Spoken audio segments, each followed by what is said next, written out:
जय हिंद। स्वागत है भगत सिंह जी के क्लास में।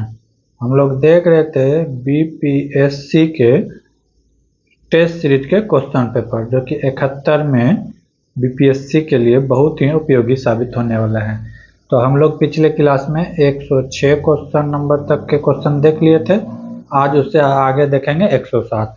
अगर इसका पीडीएफ लेना चाहते हैं तो हमारे टेलीग्राम चैनल भगत सिंह जी के क्लास से जुड़े। वहाँ पे 17 सेट में एग्जाम हो रहा है, सारा सेट उपलब्ध रहेगा।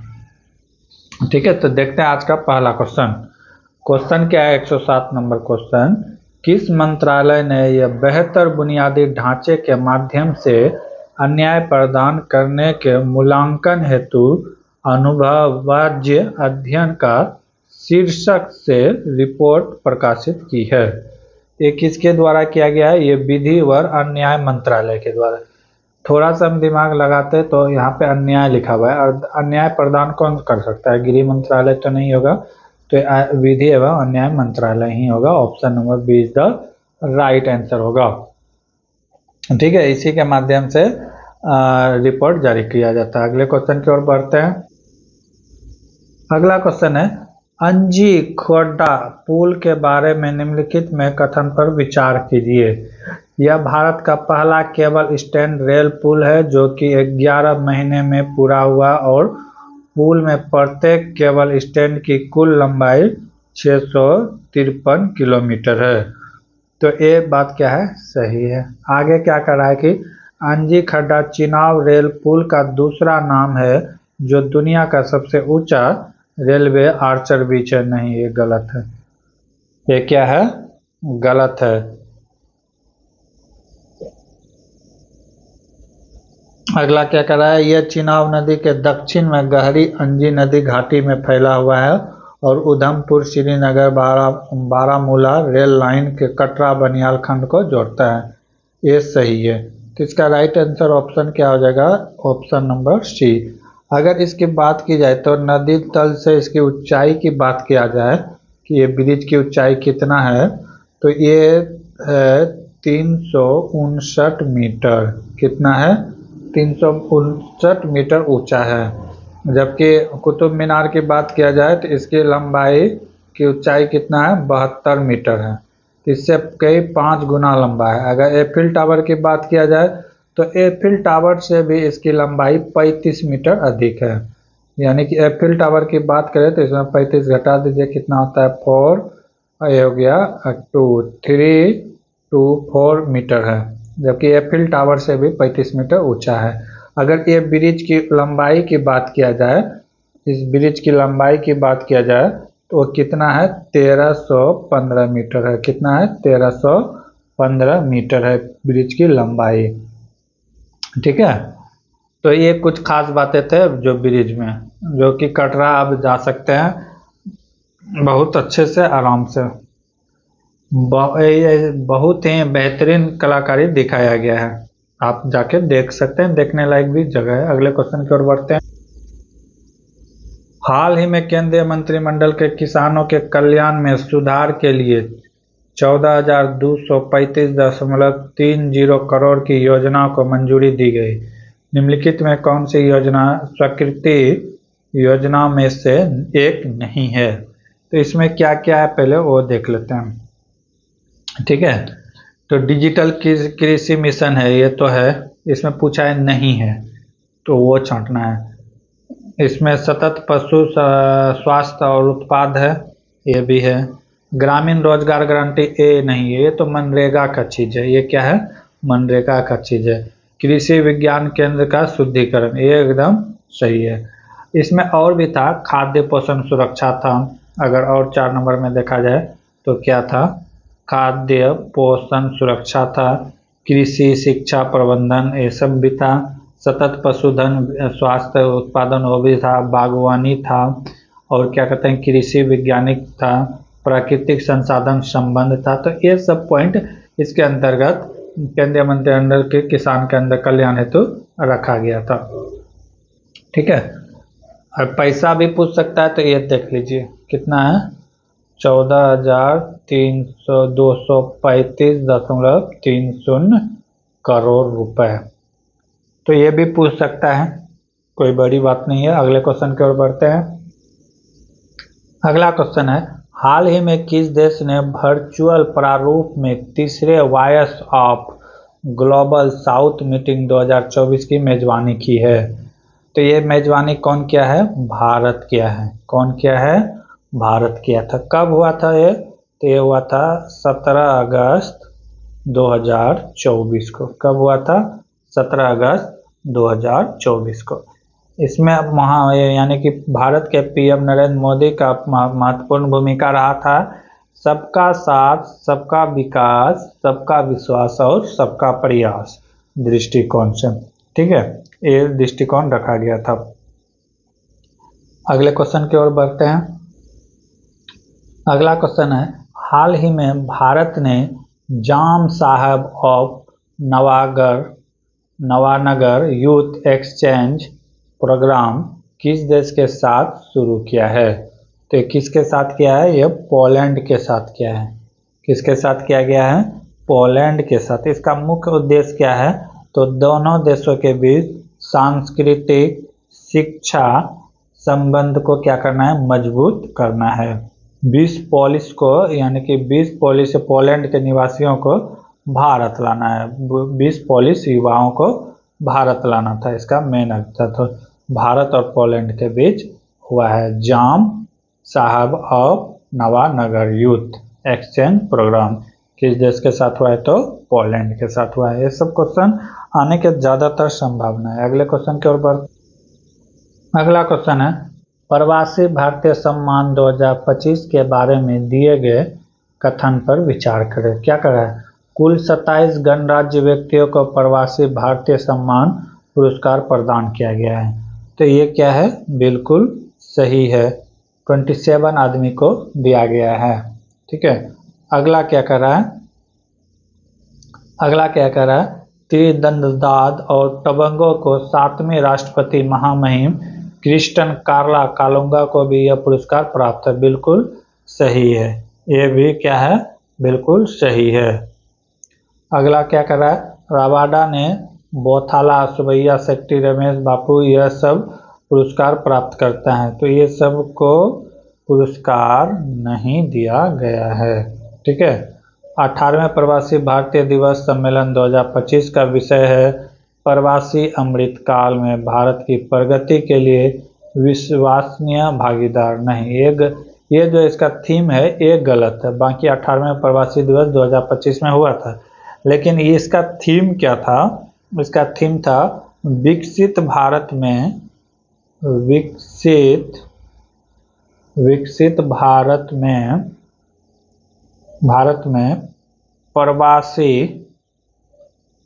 प्रवासी भारतीयों का योगदान।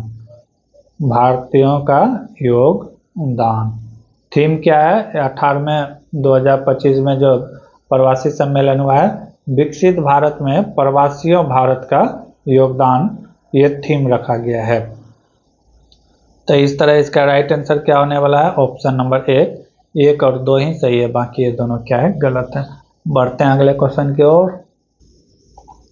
अगला क्वेश्चन है, हाल ही में किस राज्य ने एक बाह्य सहयोग अधिकारी नियुक्त किया है? तो ये करने वाला कौन है? तो ये केरल किया है, जो कि उसके अधिकार क्षेत्र में नहीं था। ठीक है, वासुकी को, इसका नाम था क्या? वासुकी को यह बाह्य आयोग का प्रभारी अधिकारी नियुक्त किया था।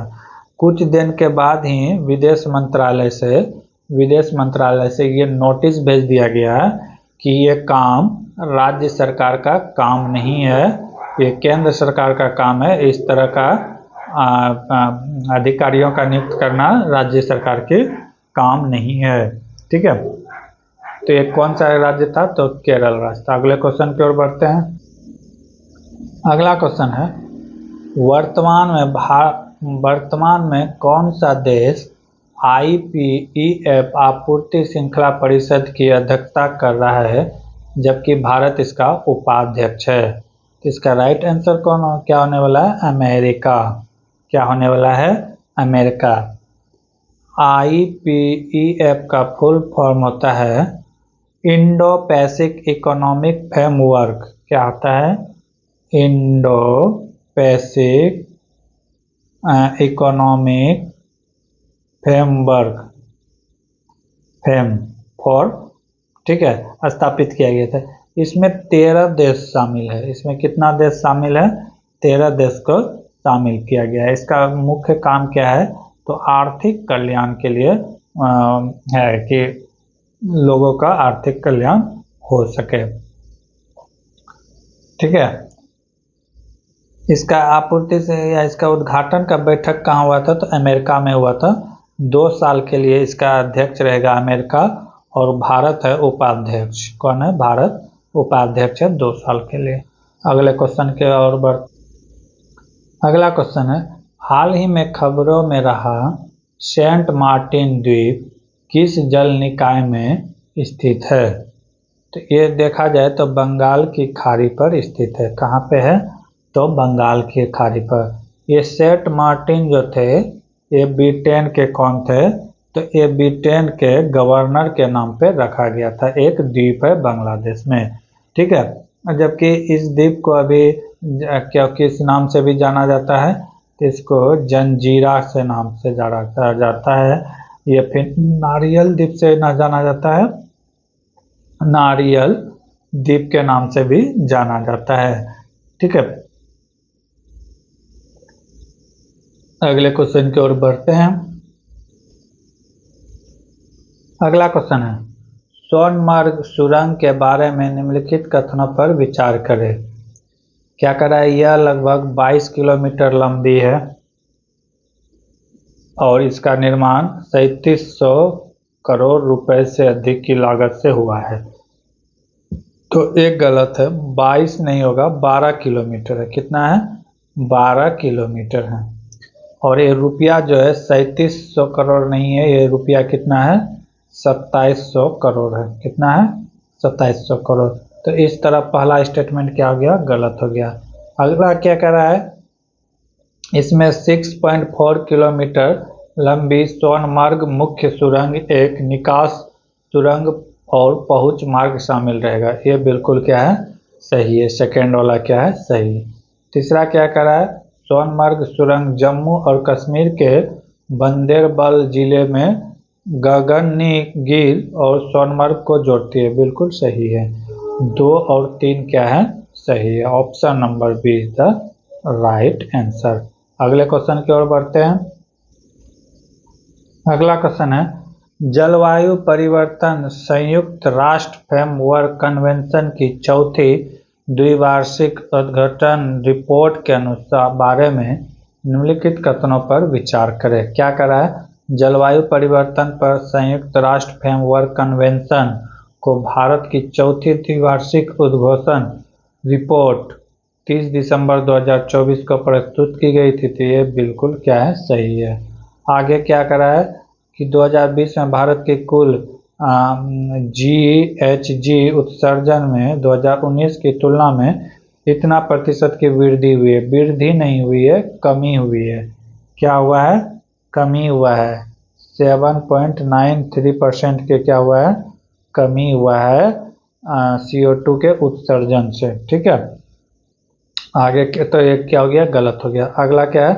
अपशिष्ट से समग्र उत्सर्जन में सबसे अधिक योगदान दिया, उसके बाद ऊर्जा, कृषि और औद्योगिक प्रक्रियाएं और उत्पादन उपयोग का स्थान रहा है। ये भी क्या है? गलत है। तो इसका क्या आ जाएगा? केवल ऑप्शन नंबर ए सही है। Option number A is the right answer. अगले क्वेश्चन की ओर बढ़ते हैं।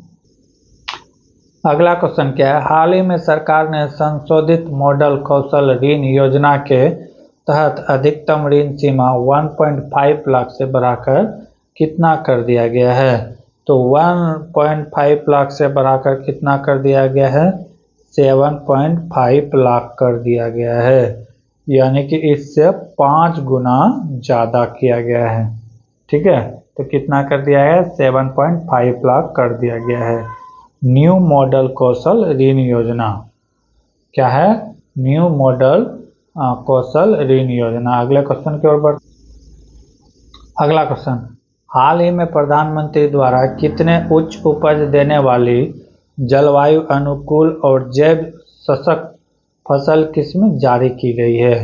तो ये कितना किया गया है, 109 किस्म की फसल को जारी किया गया है। यानी कि ऐसा किया गया है कि जलवायु प्रतिरोधी बीज बनाया गया है, ठीक है, कि किसी भी वातावरण में रह जाए, यानी कि अपना विकास कर सके। बायो फर्टाइड है। इन किस्म का उद्देश्य क्या है कि विकसित किया गया है कि वो कृषि उत्पादन को बढ़ा सके। क्या कर सके, कृषि उत्पादन को बढ़ा सके और कृषि के विभिन्न क्षेत्र के उत्पादन में हम अपने आप में आत्मनिर्भर हो सके।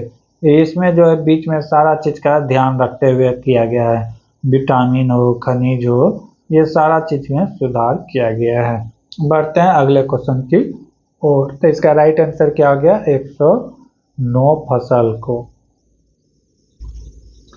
अगला क्वेश्चन है, पहला 24 घंटा अनाज एटीएम कहाँ शुरू किया गया है? भारत का है, ठीक है। भारत में पहला अनाज का एटीएम लगाया गया है। तो कहाँ लगाया गया है? भुवनेश्वर में लगाया गया है। कहाँ लगाया गया है? भुवनेश्वर। ओडिशा की राजधानी भुवनेश्वर में लगाया गया है। ये 24 आवर्स यानी कि पब्लिक के लिए खुला रहेगा।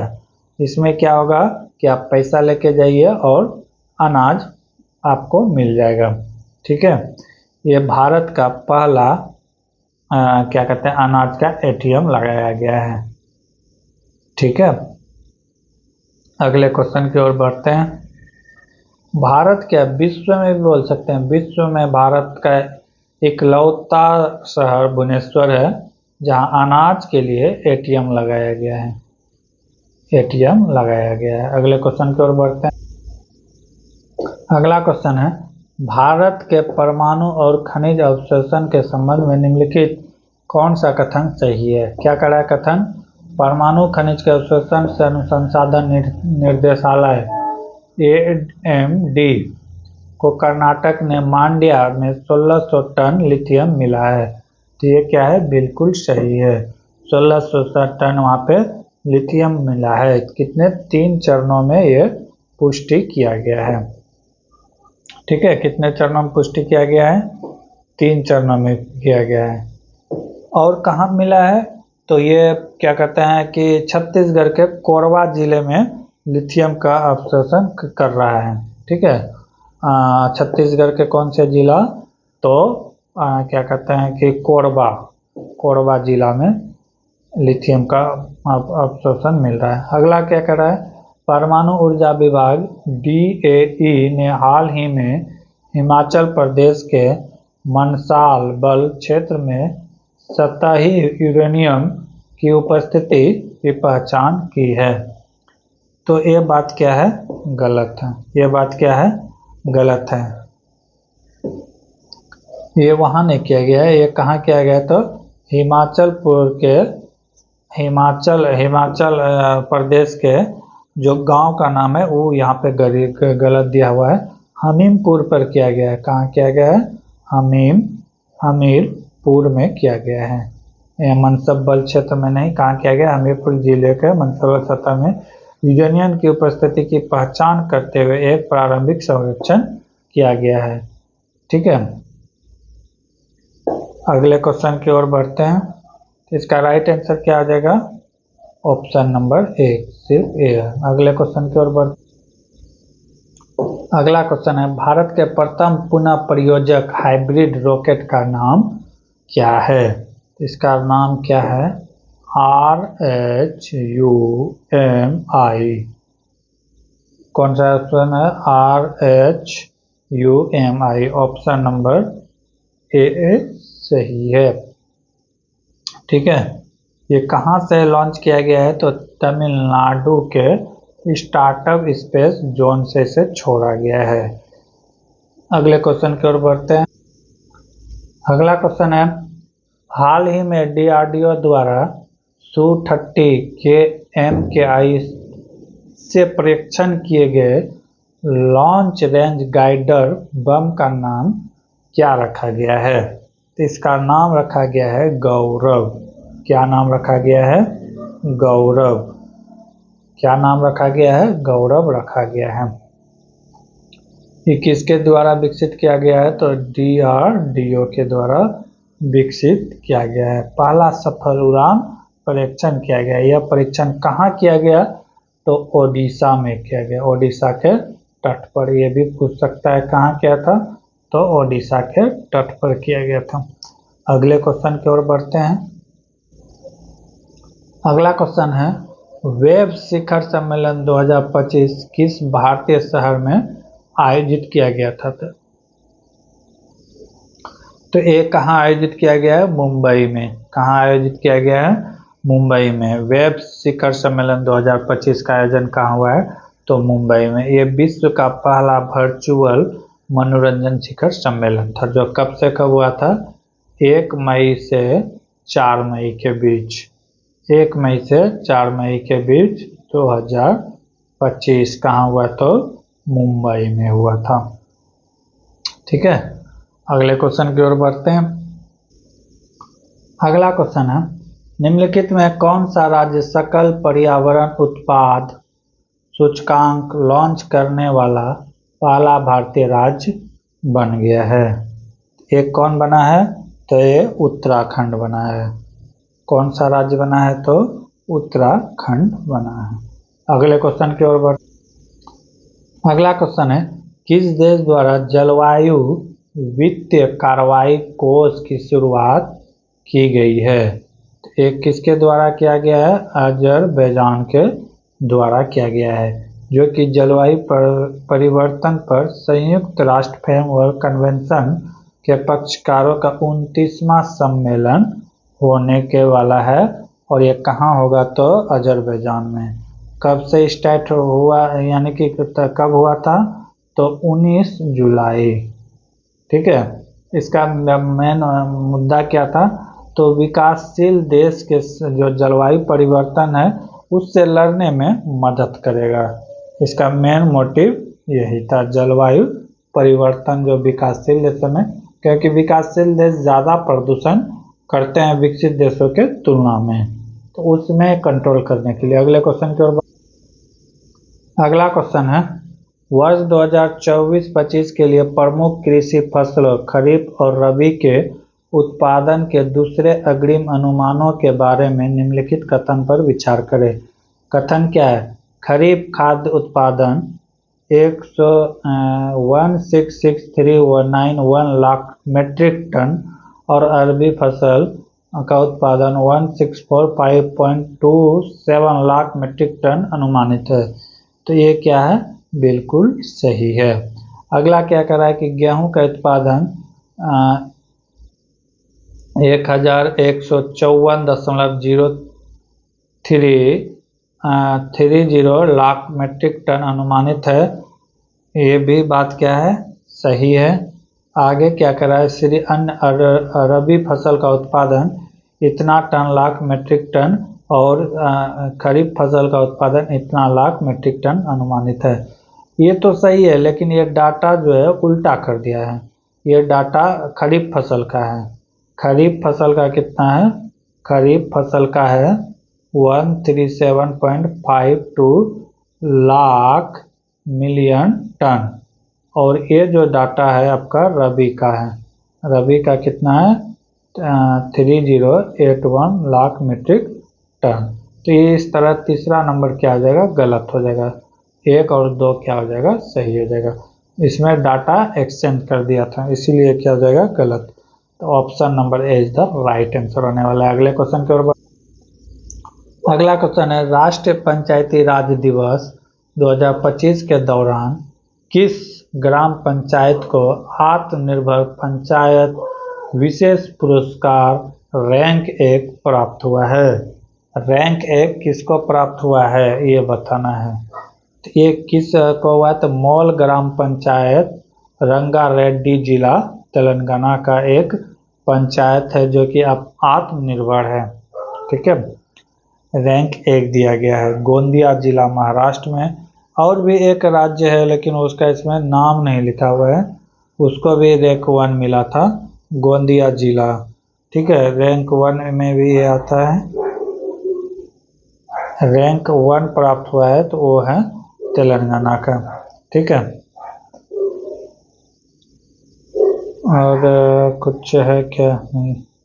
ठीक है, अगले आत्मनिर्भर के अगर बात किया जाए, यहाँ पे थोड़ा सा क्वेश्चन है फंसा है। गोंदिया जिला जो है ये रैंक आया है ए, जलवायु में एक आया है। जलवायु की बात किया जाए, जलवायु में महाराष्ट्र का एक जिला है, इसमें इसका पहला रैंक आया है। ठीक है, ये अगर आत्मनिर्भर का रहेगा तो वो तेलंगाना का जो राज्य है, जिला है, यानी ग्राम पंचायत है रंगारेड्डी, वो वहाँ का पंचायत यानी कि आत्मनिर्भर पर आया है। तो दो अलग अलग क्वेश्चन है। जलवायु में पूछेगा तो महाराष्ट्र का एक जिला होगा, अगर आत्मनिर्भर में बोलेगा तो तेलंगाना होगा। ठीक है, अगर गोलपुरी की बात करें तो ये आत्मनिर्भर में तीसरे स्थान पर था। कौन सा रैंक में था? 3rd रैंक में था। हटरबदरा ग्राम की बात किया जाए तो ये 2nd रैंक में था। तो पहला में हो गया तेलंगाना, दूसरा में ओडिशा, तीसरा में आंध्र प्रदेश। अगले क्वेश्चन की ओर बढ़ते हैं। अगला क्वेश्चन है, हाल ही में यूक्रेन ने किस ऑपरेशन के तहत रूस के 5वें एयरबेस पर ड्रोन हमला किया था? ठीक है, तो कौन सा था जो जिससे वो हमला किया था? उसका नाम था ऑपरेशन स्पाइडर वेब। क्या नाम था? ऑपरेशन स्पाइडर वेब से यूक्रेन ने किस पर हमला कर दिया? तो रूस पर हमला कर दिया। ये हमला कब किया था? तो वह 1 जून को किया गया था, जिससे कि क्या हुआ, उसका एयरबेस को तबाही नष्ट कर दिया। अगले क्वेश्चन की ओर बढ़ते। अगला क्वेश्चन है, 2027 की जनगणना के लिए सरकार द्वारा जारी की गई अधिसूचना के बारे में निम्नलिखित में कौन सा कथन सही है? सही पूछ रहा है। क्या पूछ रहा है कि लद्दाख और जम्मू कश्मीर, हिमाचल प्रदेश और उत्तराखंड के बर्फीले क्षेत्र में जनगणना के लिए तिथि 1 मार्च 2027 रखा गया है। ये गलत है। 1 मार्च नहीं रखा गया है। 1 मार्च नहीं रखा गया है। ये कब रखा गया है? तो 1 अक्टूबर 2026 रखा गया है। कब रखा गया है? 1 अक्टूबर 2026, क्योंकि मार्च में इधर बर्फ गिरता है, तो इसके कारण इसका डेट क्या रखा गया है? 1 अक्टूबर 2026 में स्टार्ट होगा। 2 चरणों में होगा। ठीक है, और आगे क्या कहता है कि 2 चरणों में चुनाव यानी कि जनगणना होगा। पहला चरण में होगा क्या कहता है, मकान का जनगणना। ठीक, मकान। और दूसरे चरण में हो गया जनसंख्या। इस बार जो है जातिगत जनगणना होगा। सरकार इसकी अनुमति दे दिया गया है जातिगत जनगणना कराने की। तो ये बहुत दिलचस्प है, ये पूछ भी सकता है। अगला क्या करें, जनगणना 3 चरणों में आयोजित होगा। गलत है, 2 चरणों में आयोजित होगा। कितने चरणों में होगा? 2 चरणों में होगा। मकान सूचीकरण ये तो सही था। जनसंख्या गणना और जातिगत गणना। जातिगत जनगणना नाम से ये अलग नहीं होगा। ठीक है, जाति आधारित जनगणना होगा।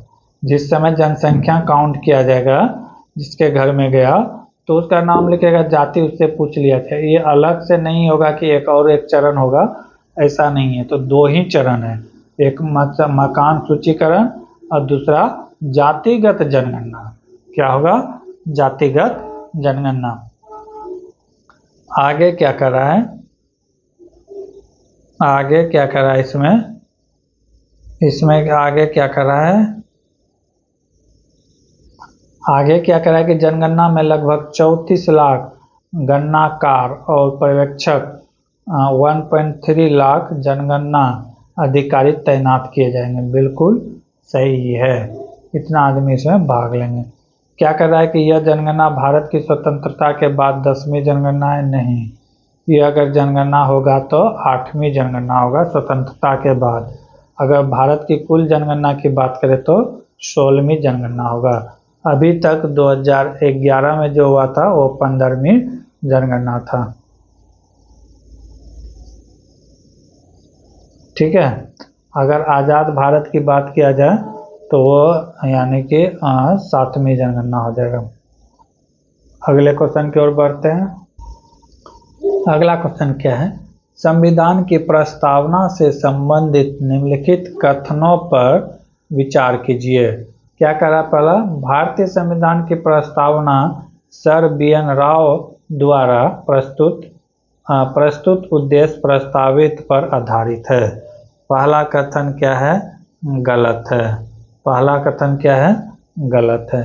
ये जो है भारतीय संविधान की प्रस्तावना ये जवाहरलाल नेहरू के द्वारा रखा गया था। कब, 13 दिसंबर 1946 को। कब, 13 दिसंबर 1946 को। किसके द्वारा, तो JL नेहरू के द्वारा रखा गया था। भारतीय संविधान के मूल सिद्धांतों का दर्शन और परिभाषित किया गया था इसी में, प्रस्तावना में। दूसरा क्या कह रहा है कि अन्याय सामाजिक, आर्थिक और राजनीतिक का आदर्श फ्रांसीसी क्रांति से लिया गया है। तो ये क्या हो जाएगा, बिल्कुल गलत हो जाएगा। 2 नंबर क्या हो जाएगा, गलत। अन्याय का आदर्श वाक्य क्या है, सामाजिक, आर्थिक, राजनीतिक है। राजनीतिक रूसी क्रांति से लिया गया था तीनों शब्द। यहाँ क्या कर रहा है कि फ्रांसीसी क्रांति से लिया गया है, तो इसीलिए गया क्या हो गया, गलत हो गया। सामाजिक, आर्थिक, राजनीतिक आदर्श वाक्य किसके संविधान से लिया गया है, तो ये रूसी क्रांति से लिया गया है। कहाँ से लिया गया है, रूसी क्रांति से लिया गया है। इसमें दिया जबकि फ्रांसीसी। अगला क्या कर रहा है कि 1976 के 42वें संविधान संशोधन अधिनियम द्वारा 3 शब्द जोड़े गए थे, समाजवादी, धर्मनिरपेक्ष और अखंडता। तो ये क्या है, बिल्कुल सही है। पर 3 नंबर क्या है कि सही है। क्वेश्चन में पूछ क्या रहा है, तो क्वेश्चन में पूछ रहा है कि गलत कौन है। तो पहला गलत था, दूसरा भी गलत था, तीसरा क्या था, सही। तो ऑप्शन नंबर ए हो जाएगा, 1 और 2 दोनों गलत था। अगले क्वेश्चन की ओर बढ़ते हैं। अगला क्वेश्चन क्या है, निम्नलिखित में कौन से किसी भारतीय क्षेत्र को किसी विदेशी राज्य को सौंपने का संवैधानिक रूप से प्रक्रिया है। तो अनुच्छेद 3 नहीं होगा, अनुच्छेद 3 नहीं होगा। अनुच्छेद 3 को जो है इसे भारतीय राज्य के आंतरिक पुनर्गठन से संबंधित है।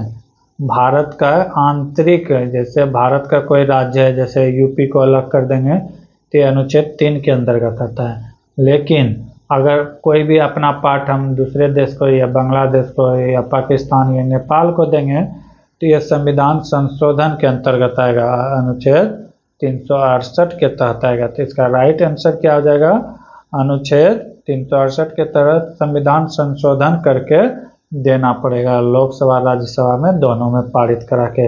अनुच्छेद 3 जो है वो राज्य के अंदर, भारत के अंदर की बात को बांटने में बदलाव करता है। लेकिन जब किसी देश को सौंपने की बात आए, ठीक, विदेशी राज्य को सौंपने की बात आए, तो वहाँ पे आपका संविधान में संशोधन करना होगा, लोकसभा और राज्यसभा में दोनों में। ठीक है, अगले क्वेश्चन की ओर बढ़ते हैं।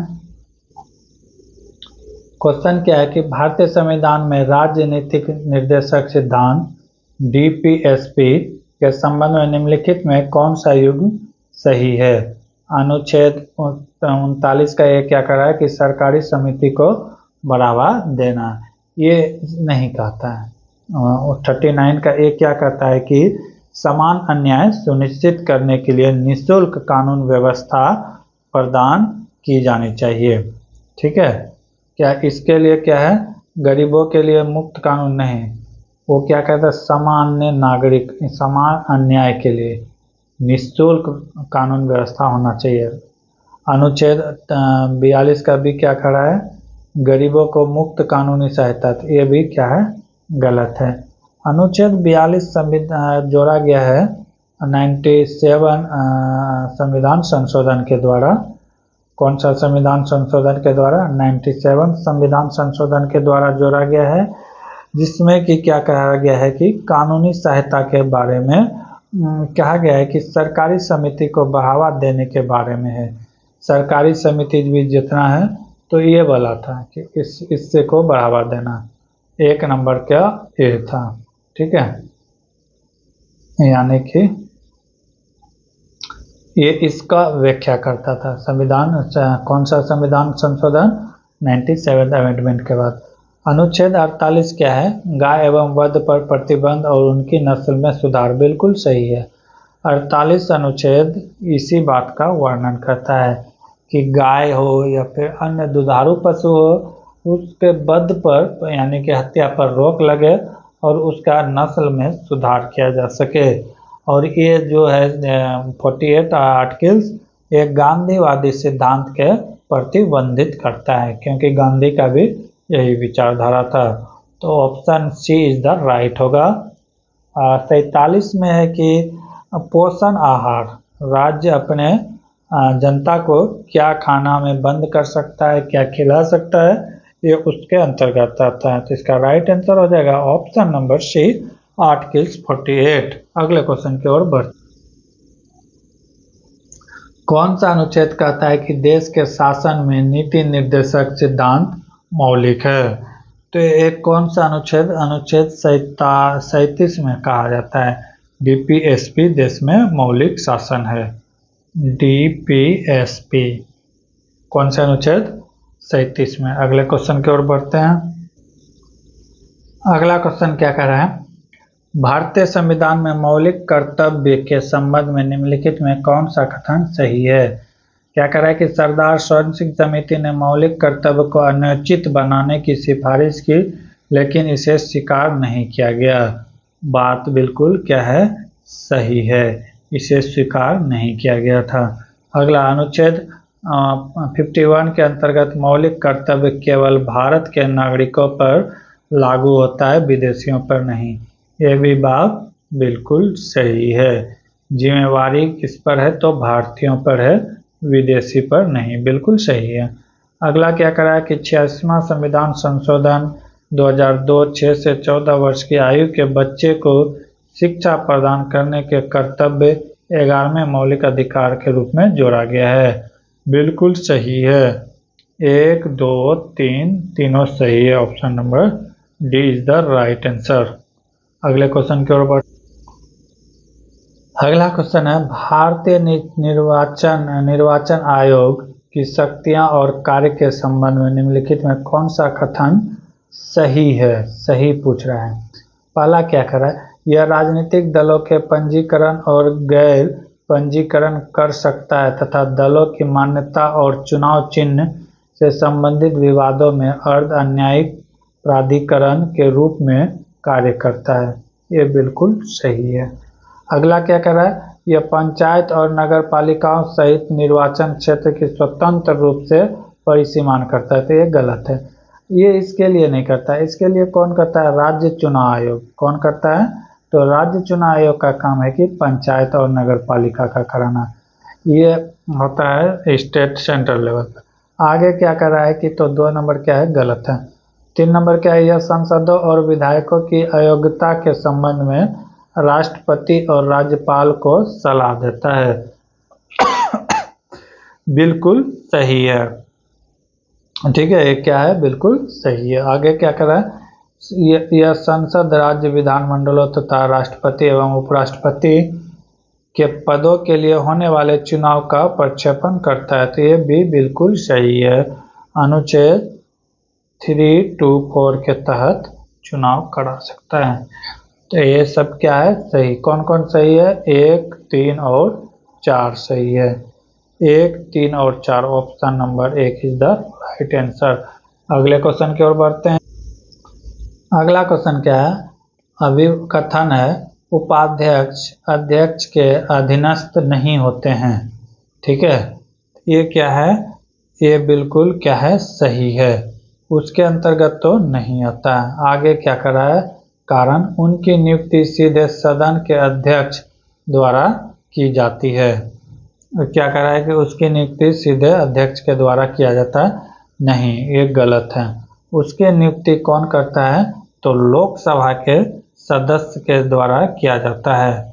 लोकसभा द्वारा चुना जाता है। किसके द्वारा? तो लोकसभा के जो सदस्य होते हैं, लोकसभा के जो सदस्य होते हैं उनके द्वारा चुना जाता है। तो क्या हो जाएगा, ए सही है, आर गलत है, यानी कि option number C is the right answer होगा। अगले क्वेश्चन की ओर बढ़ते हैं।